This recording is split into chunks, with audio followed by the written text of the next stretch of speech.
So, itutuloy ko po ngayon, no, para meron akong ma-upload na long video ngayon. Siyempre, nagkakape tayo at meron akong ikikwento sa inyo ngayon, no, mga kababayan. Na, kasi dito meron siyang asong puti. Ayun, no, asong puti na yan, no. Kung nakikita nyo, no, asong puti po yan na kagabi pa naligaw sa amin dito sa Taiwan. Ito po kasi yung bahay mismo ng amo, no. Yan, yan. Ngayon, may naligaw na aso doon, ay puti, oh. Tapos, ano siya, yung aso na yan is pilay, no. Totoo yan, pilay. Kaya siya nandyan. Pilay po yan. Hindi po ako gumagawa ng video ngayon para lang magpasikat o ano, no. Yan po yung tubig niya. Tsaka hindi po siya kumain kagabi.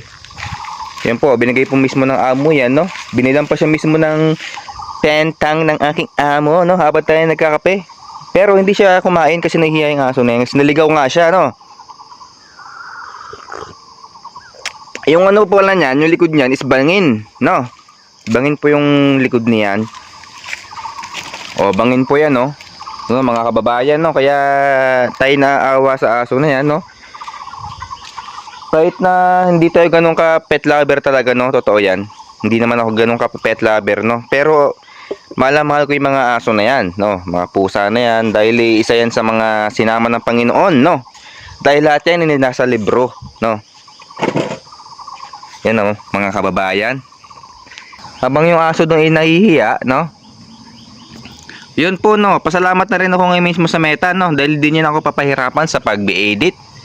Gusto niya cut lang, sige, walang problema yan, no. Kahit paghirapan mo talaga ng ilang gusto yan, no, ng ilang taon man yan, basta quality ang video na tanggap niya, kailangan, diskartehan na lang natin, no, kung paano tayo papanoorin ng tao. Kasi gusto ko talaga eh. Anong magagawa na, gusto ko talaga, no. Upload na yan. At ito na, pinapalapit na ng amo ang pagkain sa aso, no. Ayan na.这个不是，不在这里就好了。